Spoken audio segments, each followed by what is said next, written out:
Alright, now the story for Captain America Super Soldier is a very forgettable movie tie-in plot. If I can explain it simply, it's this. Captain America goes to this castle, beats up a bunch of Nazis, tries to go and save people, and there you go. There's the story for Captain America. That's really it. You go there, you try to save someone, you beat up Nazis, you try to save the world from this group called the Hydra. You know, Nazis that are evil. You know, wow, we never see Nazis that were evil. You know, I want a game where the Nazis are the good guys. Anyway, there you go. There's the story. It really is. It really is just that. Captain America goes there, beats up Nazis, and saves the world. So anyway, there you go. There's the story. Let's go on to the sound. Alright, now the sound for Captain America Super Soldier was surprisingly really good, to be honest, because I was going to this expecting a very, very, very generic sound design with some okay voice acting and a forgettable soundtrack. The only thing right I was with on that was the soundtrack. The soundtrack was very forgettable. Everything else was surprisingly really good. The voice acting, of course, you have Chris Evans, who actually plays Captain America in here, like he does in the actual movie that's coming out. Here he voices him. Of course, he doesn't actually play him, but he does model the character, so it looks like Chris Evans. It sounds like Chris Evans. It is Chris Evans, except it's not. It's Captain America, or Steve Rogers. But anyway, he does a great job. Everybody else does a good job. I don't know if everybody else is from the movie, but you know, they do a good job nonetheless. And the sound design was surprisingly great because if you don't know, Captain America has that shield, and I will say this, every time you bust a Nazi in the head with that shield, it is very satisfying to hear. When bullets hit the shield, it sounds great. Everything else sounds great too, but the shield is a standout for the sound for me. So overall, the sound is actually really good. Very surprising. Let's go on to the graphics. Alright, now the graphics for Captain America Super Soldier are a mixed bag, I would say. Let's talk about the bad first. The bad is the environments. The environments look very uninspired. You'll be going through the same kind of corridor or hallway or just the same catwalk or something over and over again. And all the vistas that come later on in the game, you'll see some vistas here and there, like big open environments that you could look at and go, wow, look like crap. They really do. The muddy textures definitely don't help that.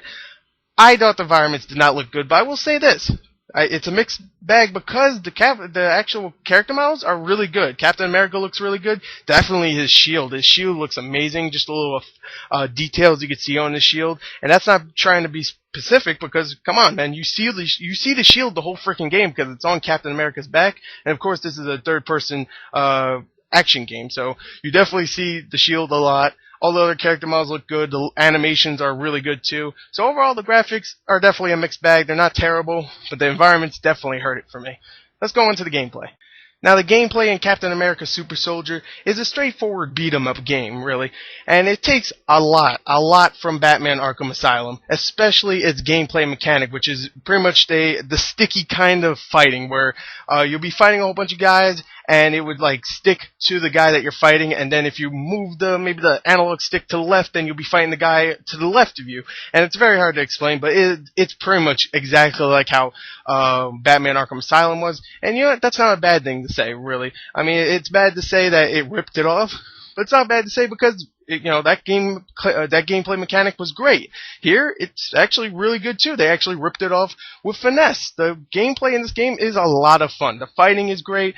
Of course, throughout the game, you actually unlock more abilities and upgrades. Not many in this game, like most games, but in here, you still unlock stuff like you could hurt more people with your shield or something, or you do more damage when you block someone, or something like that. Now, another thing that actually really surprised me about this game is that the game is not all that linear. It's actually somewhat open world because throughout the game, there's 18 chapters, and through all 18 chapters, you'll be going through different environments. And if you want, whenever you want, you can go back to every one of those environments that you've been to. So really, it's not all that linear because if you're on chapter 11, you can go all the way back to where you were in chapter 4, like 4 or something. It's really, really cool. That's another thing it kind of borrowed from Batman Arkham Asylum. Same thing there. You can go back to wherever the hell you were in chapter 2 or something. I don't think Batman didn't do chapters, but still, you get the point. But that was still cool to implement in this game, and they do it right. They definitely do. One thing I do not like, though, is that they don't include a mini-map in this game, so every time you're looking for your objective, you have to pause the game just to look for it. That was kind of annoying. Some other little annoyances with the gameplay is the platforming. The platforming is very, very, very, very uninspired. It's really just, you click a button, He starts flipping around doing platforming stuff, and you just have to time your button presses, really. It's kind of like a quick time event, except you have to time it right.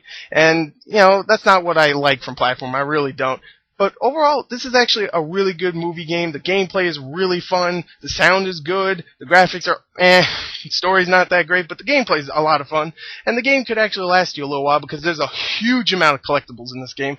And unlike many other games, they're actually very fun to collect. So anyway, there you go. There's my review for Captain America Super Soldier. Might not have been the greatest review, but I got a lot on my mind right now, so deal with it. Anyway, there you go. There's my review for Captain America Super Soldier. Look forward to the review for the movie tomorrow. Thank you and goodbye.